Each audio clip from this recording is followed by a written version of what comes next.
ನಮ್ದು ಮೀನು ಕೃಷಿ ವರ್ಷ ಬರೋ ತರ ಈ ಸರಿನೂ ಸೀಸನ್ ಬಂದಿದೆ. ಜೂನ್ ಇಂದ ಮತ್ತೆ 2025ನೇ ಬೆಳೆ ಶುರುವಾಗಿದೆ. ಅಂದ್ರೆ ಮರಿಗಳು ಕಾಟ್ಲಾ, ಗೌರಿ, ರಘು, ಮೃಗಲ್ಲು, ಗ್ರಾಸು ಮತ್ತೆ ಆಗ್ಲೇ ಮರಿಗಳಿಗೆ ಬೇಕಾದಂತ ಸೈಜ್ ಗಳಲ್ಲಿ ಮರಿಗಳು ಸಿಗ್ತಾ ಇದೆ. ಫಸ್ಟ್ ಬ್ಯಾಚ್ ಅಲ್ಲಿ ಯಾವ ಸೈಜ್ ಅಲ್ಲಿ ಬಿಡ್ಬೇಕು ಆ ಸೈಜ್ ಕರೆಕ್ಟ್ ರೆಡಿ ಇದೆ ಅಣ್ಣ. ಈಗ ಇಲ್ಲ ಒಂದು ಕಾಲ್ ರೆಡಿ ಇದೆ. ರೂಪ್ಚಂದ್ ಮತ್ತೆ ಸಿಲ್ವರ್ ಕ್ರಾಪ್ ಎರಡು ತರಿಸಿದೀವಿ. ಆ ಎರಡು ಮರಿಗಳು ಸಿಗ್ತಾ ಇದೆ ರೈತರಿಗೆ ಈ ಸರಿಯಿಂದ. ಅಂದ್ರೆ ಹೊಸದಾಗಿ ಅಂದ್ರೆ ನಮ್ದು ನಾರ್ಮಲ್ 5 ಮರಿ ಸಿಗೋದಷ್ಟೇ. ಕಾಟ್ಲಾ, ಗೌರಿ, ರಘು, ಮಿರ್ಗಲ್ಲು, ಗ್ರಾಸು ಅಷ್ಟು ಮರಿ ಮಾತ್ರ ಸಿಗೋದು. ರೈತರು ಬೇಡಿಕೆಯಿಂದ ಅಂದ್ರೆ ಬೇರೆ ಕಡೆಯಿಂದ ತರಿಸಿ ಇದ್ ಮಾಡೋದೆಲ್ಲ ಬಹಳ ಜಾಸ್ತಿ ರೈಟ್ ಆಗೋದು. ಅದಕ್ಕೋಸ್ಕರ ನಾವು ಕಲ್ಕತ್ತಾದಿಂದ ಡೈರೆಕ್ಟ್ ಆಗಿ ಸ್ಪಾನ್ ತರಿಸಿ ನಮಗೆ ರಿಸ್ಕ್ ಆದ್ರೂ ರೈತರಿಗೆ ಅನುಕೂಲ ಆಗ್ಲಿ ಅಂತ ಹೇಳಿ ರೂಪ್ಚಂದ್ ಮತ್ತೆ ಸಿಲ್ವರ್ ಎರಡನ್ನೂ ನಾವು ಇದ್ ಮಾಡಿದೀವಿ. ಸರಿ ನೋಡಿ ಅಣ್ಣ, 2 ತಿಂಗಳು ಮರಿಗಳು. ಇದು ಕಟ್ಲಾ, ಇದು ರಘು. ಇದಕ್ಕಿಂತ ಗ್ರೋತಿಂಗು ಇದಕ್ಕಿಂತ ಇದು ಎದೆ ಇಲ್ಲ ಅಣ್ಣ. ನಾನೇನ್ ಹೇಳೋದಂದ್ರೆ ನಮ್ಮ ಹೊಂಡಗಳಲ್ಲಿ ಈ ತರ ಸೈಜಲ್ಲಿ ಬರ್ತಾ ಇದೆ ಮರಿಗಳು. ಈ ಸೈಜಲ್ಲಿ ಮರಿ ಬರ್ತಾ ಇದೆ. ಕೆರೆಯಲ್ಲಿ ಇನ್ನೂ ಇದರಿಂದ ಚೆನ್ನಾಗಿ ಬರುತ್ತೆ. ಈಗ ಎಲ್ಲ ರೈತರು ಏನು ಇದು ಮಾಡ್ಕೊಬಿಡಿ ಅಣ್ಣ, ಎಲ್ಲ ಮಳೆ ಇದೆ, ಕೋಡಿ ಬೀಳ್ತಿದೆ ಅಂತ ಏನೋ ತಲೆ ಕೆಡ್ಸ್ಕೊಳಕ್ ಹೋಗ್ಬೇಡಿ.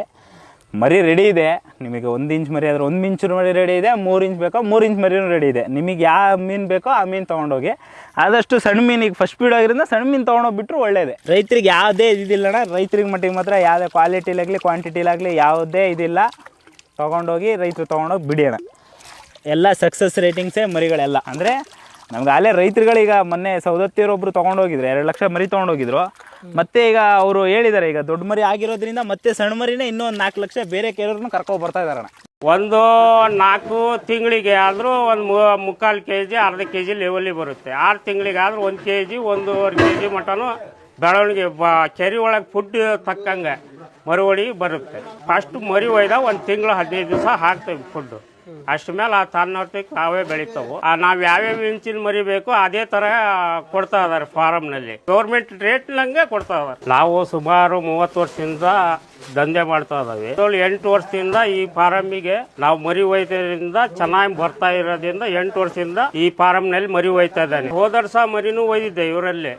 1 kg 1.5 kg ಅರವತ್ತು ಊಟ ಬಂತು. ಈ ವರ್ಷನೂ ಒಂದು 4-5 ಟೈಮ್ ಬ್ಯಾರೆರಿಗೂ ಮರಿ ಕೊಡಿಸಿದ್ದೇನೆ. ಒಂದು 7-8 ಪಾರ್ಟಿ ಕೊಡಿಸಿದ್ದೇನೆ. ಈ ಮೊನ್ನೆ ಮಂಗಳವಾರ ಒಯ್ದಿದ್ದೇನೆ, ಇವತ್ತು ಬಂದೇನೆ, ಮತ್ತೆ ನಾಳೆನೂ ಒಯ್ಬೇಕು. ಬಹಳ ಕಡೆಯಿಂದನ ಮರಿ ಒಯ್ದಿದ್ದೇನೆ. ಎಲ್ಲ ಕಡೆಗೆ ಮರಿ ಒಂದಿಟ್ಟು ಫೇಲ್ ಬಂತು. ಒಳ್ಳೆ ಕೌಂಟಿಗೂ ಕೊಟ್ರು, 2 ಇಂಚ್ ಮರಿನೂ ಕೊಟ್ರು. ಮರಿ ಮಾತ್ರ ರೈತರಿಗೂ ಮೋಸ ಮಾಡ್ತಾ ಇಲ್ಲ. ಹಾಗಾಗಿ ಇಲ್ಲಿಂದಾನೆ ಅವ್ರು ಫಾರಂ ಮಾಡಿದ್ರಿಂದ ಇಲ್ಲೇ ಕಂಟಿನ್ಯೂ ಆಗಿ ಮರಿ ಒಯ್ತಾ ಇದ್ದಾರೆ. ಇಲ್ಲಿ 10 ಹಳ್ಳಿಯಾಗೂ ಭಾರಿ ಫಾರಂ ಅದಾವು. ನಾನು ಅಲ್ಲಿ ಒಯ್ದು ನೋಡಿ, ಬೇರೆ ಪಾರ್ಟಿಗೂ ಕೊಡಿಸಿ ನೋಡಿ. ಆ ಪಾರ್ಟಿಗೆ ಅವರು ಹಿಂಗ್ ಬಂತಾಣ ಅಂದ್ರು. ಇಲ್ಲಿ ಕೊಡಿಸಿದ್ಮೇಲೆ ಅವರಿಗೂ ಚೆನ್ನಾಗಿ ಬರ್ತಾ ಐತಿ, ನನಗೂ ಅವ್ರಿಗೂ. ನಾನು ದಂಧೆ ಮಾಡಿದ್ರಿಂದ ನನಗೂ ಒಳ್ಳೆ ಫಾರಮ್ನಿಂದ ಕರ್ಸೆ ಬಂದು ಮರಿ ಒಯ್ತಾ ಇದ್ದಾನೆ. ನಾವು ಕಾಟ್ಲಾ, ರೋವು, ಮೃಗಾಲು ಮತ್ತು ಹುಲ್ಗೆಂಡೆ ಎಲ್ಲ ಫಾರಂ ಮರಿನೂ ಒಯ್ತಾ ಇದಾವೆ ಇಲ್ಲಿಂದ.